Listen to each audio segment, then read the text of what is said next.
Well, I'm excited to be here. Thank you for having me. Thank you again to Coldwell Banker University for inviting me out today. It's been an awesome day. Have you guys been to some good sessions today? Good stuff. I know there's a lot of good information. I see some familiar faces for some of you who were in my earlier sessions today, so thank you. I appreciate it. So really excited to talk about social media strategy and to talk about honing your social media strategy. I'm going to move this over here. And so my topic today is honing your social media strategy. And this is something that I could talk probably all day about. For those of you who know me, I kind of live and breathe social media. For those of you who don't know me, I've been in the real estate industry since about 2005. Got my start at a real estate brokerage in the San Francisco Bay Area, and then moved my way to Inman News. I worked for Inman News for 3 years. I was their social media director. And while at Inman, was really able to build their social strategy. When I came to Inman, they had a social reach of about 6,000 friends and followers, and now they're approaching right around 300,000, which is pretty exciting. So I've been able to do a lot of work with them, and 1 year ago, I went out on my own, started my own consulting firm. In fact, had my 1 year anniversary October 1st, so it's exciting to do that. Thank you. Got the entrepreneurial bug from being around so many real estate professionals.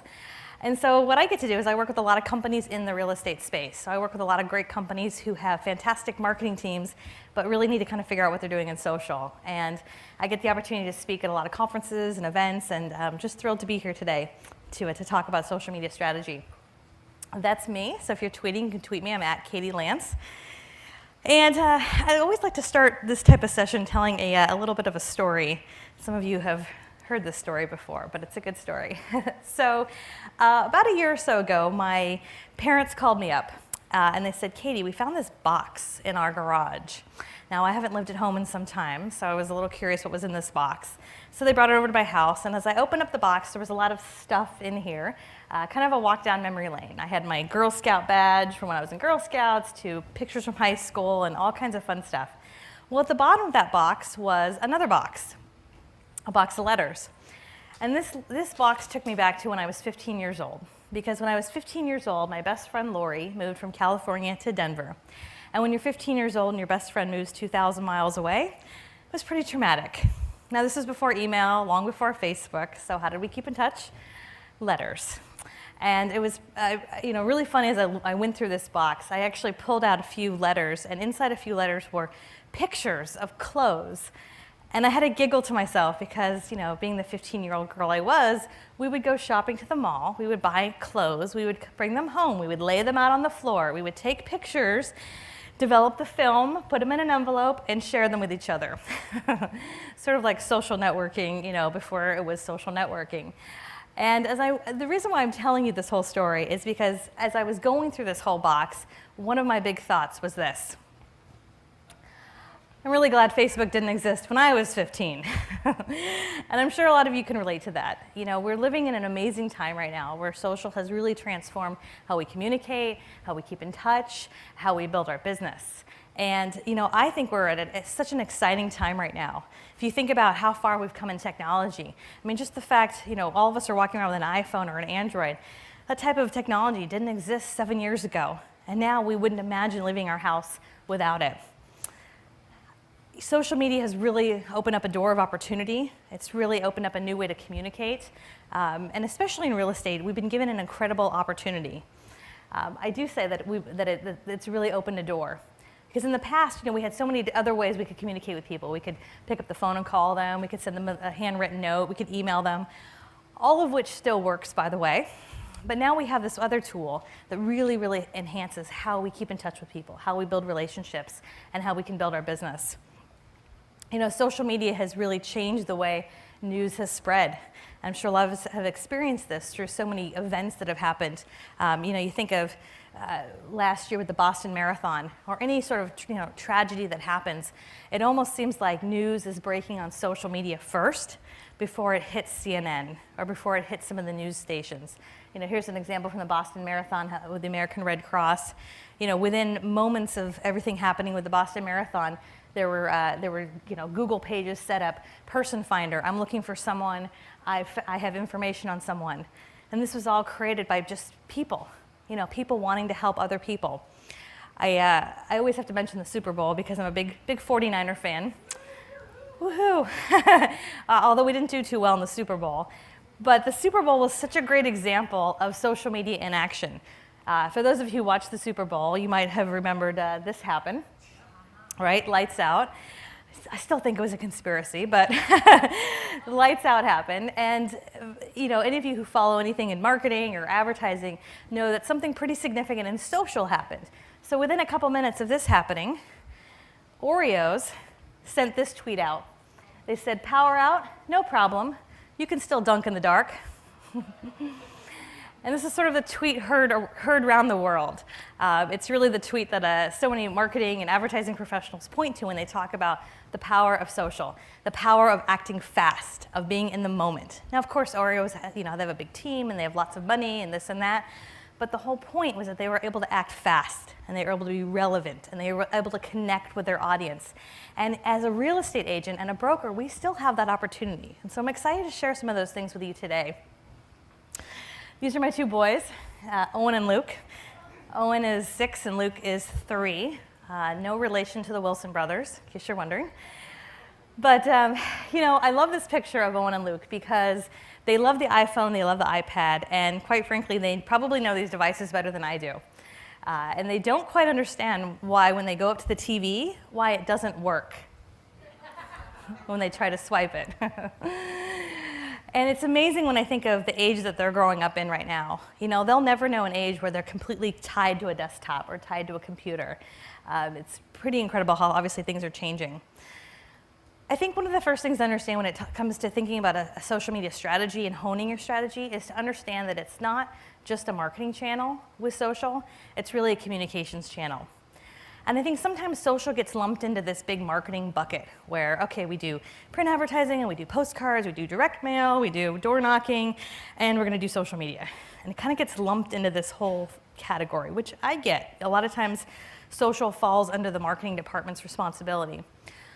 But it's also important to understand that it's as important as a phone call or an email. It's another way to communicate, especially if you're trying to target the Gen X, the Gen Y, the millennials, and quite frankly, any age. The fastest growing demographic on Facebook are women between the ages of 55 to 65. So it's amazing how things are growing and changing, especially in terms of how people are reaching out and communicating.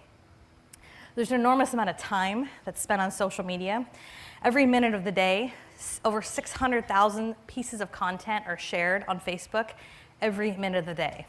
48 hours of video are uploaded to YouTube every minute of the day. And it's pretty incredible, but I always like to say, what are we doing with our time?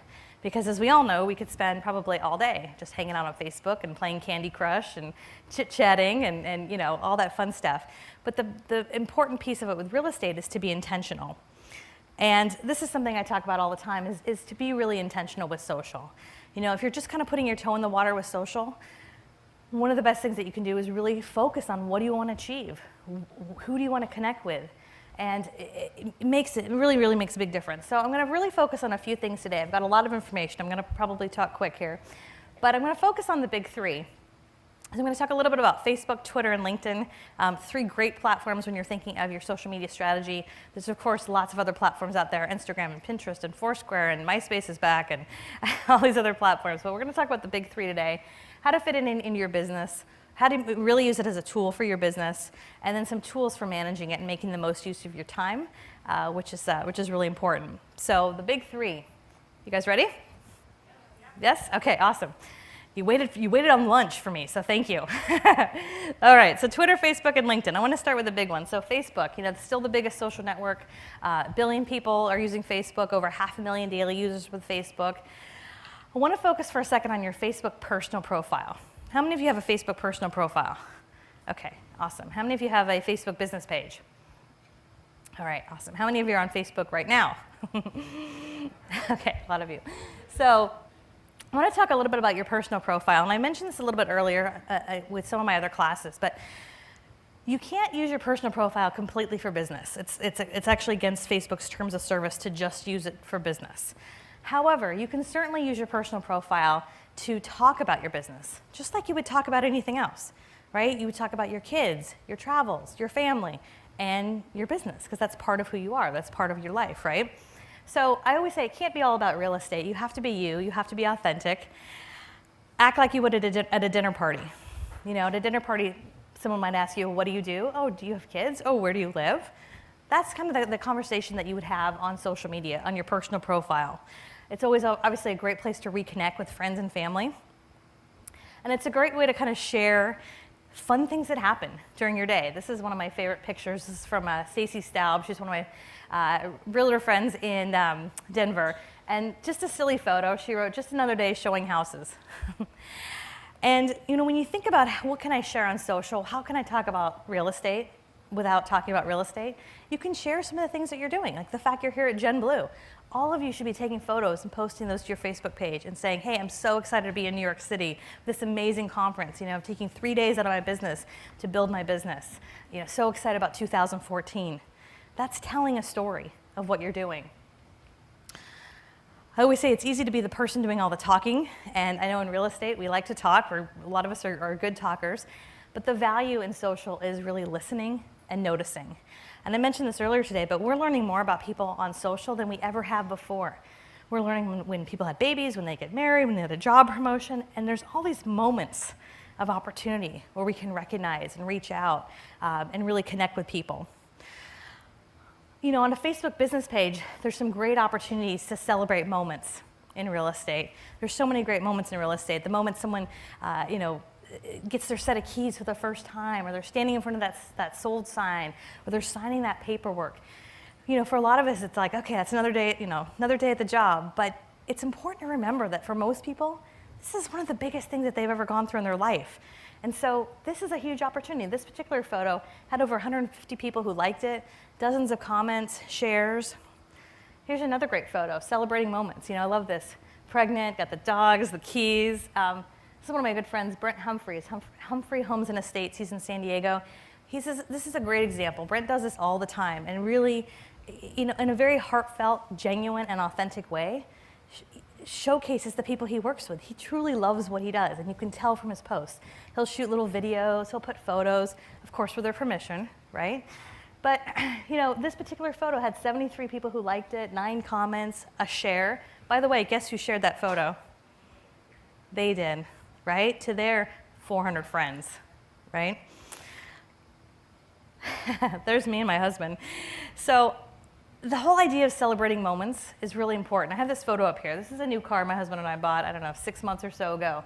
And I was really reminded of how important it is when salespeople can really validate when you've made a big purchase. Now, a car is not as exciting as a house, right? It's not as big of a purchase, but it was a really big deal. And I was actually kind of surprised at myself, like how giddy I was. Like, oh, I got a new car, right?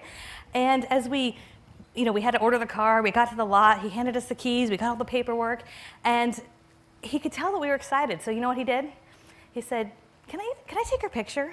Can I put it on our Facebook page? I was like, yes, right? Because he really validated that this was a big deal, right? So if you think, well, what am I going to post on my Facebook business page?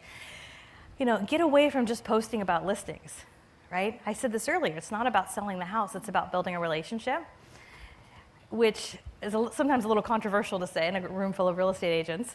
But you know, I think a lot of times we think of social media as the same way we think of other marketing platforms, where we go on our Facebook business page and all we put is 4-bedroom, 3-bath, open Sunday 1 to 4, come on by. And we wonder why no one likes it or comments, right? Because social translates differently, right? How about posting a photo of the cupcakes that you baked or the cookies and saying, you want a bite? Come on by.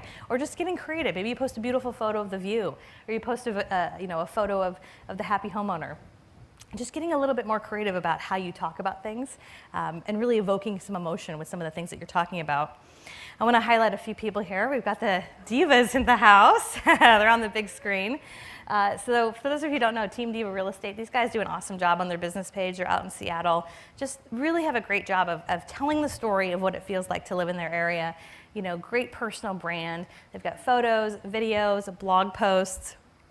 Gotta give another big shout out to my buddy Sean Carpenter. I think Sean's teaching a class right now, so we're competing on classes. But Sean he was a Coldwell banker. Really a fantastic example of how to use a personal profile to build your business. And he's a great example. He always talks about his family, really infuses his own personality. but also talks about business, and it's a really great balance between work and balance for him. Christoph Chu, I always got to give an example to Christoph. Christoph is like the epitome of luxury, right? And when you think of what it means to tell your story, Christoph has done a great job of that, right? He's taking pictures at Gucci and asking, what do you think of these shoes? And he gets 63 comments on, his picture about shoes. But everything he does, it's very intentional. He shares personal things, but he also shares, obviously some of the beautiful homes. But it's intentional, and it's all to really tell the story of his brand. I have to give one more shout out to the Northwest. Ann Jones is another great example. She's in the Tacoma area. And what I love about Ann is this is a great example. Ann has 244 people who like her business page. I think sometimes we get caught up in, we need thousands of people to like our business page. I don't believe in that. As a real estate professional, your business is local. You want people who are local to you to like your page, right? And so I think this is a great example of a great business page. She has a couple tabs up here with Zillow reviews, information about her area, and she does a great job of posting content, marketing information, and just keeping it really relevant to her brand and what she does. So a few things that make a big difference. I know there's a lot of stuff on this slide, but I couldn't cut it down because these 7 things make a big difference. Number 1 is infuse your personality. I think that's the biggest thing. When you look at the divas, or you look at Christoph Chu, or you look at some of the other people in Coldwell Banker or in real estate in general, the people that are doing well in social, it's because they're infusing a little bit of their personality. So I encourage you to look at, what are you passionate about? What are you comfortable sharing? Is it wine? Is it food? Is it dogs? Is it cats? Is it your kids? You might think, what's the big deal? But that's how people connect, right? People might work with you because of your experience and your expertise, but they connect with you because of who you are, right? That's a huge piece of it. Sharing more than just real estate, kind of a no-brainer, but you got to share more than just real estate. Think long-term. Grammar counts, right? Sometimes you think in social it doesn't count. Grammar counts, right? Read it over before you click post. What would get you to comment, to like, or to share? This is an important thing. Remember, on Facebook, you're competing with everyone's friends and their family and everything they're posting. So is what you're posting compelling? Consistency, that's a huge thing right there. So many times I see what's called a Facebook graveyard, which is a Facebook page that hasn't been tended to in some time. And a lot of times it's because there's no action, there's no consistent posts to that page. So consistency is huge. And I would say a picture's worth 1,000 words. One of the best ways to start in social is pictures. We're all walking around with these smartphones. I don't know about you, but I don't have a digital camera anymore.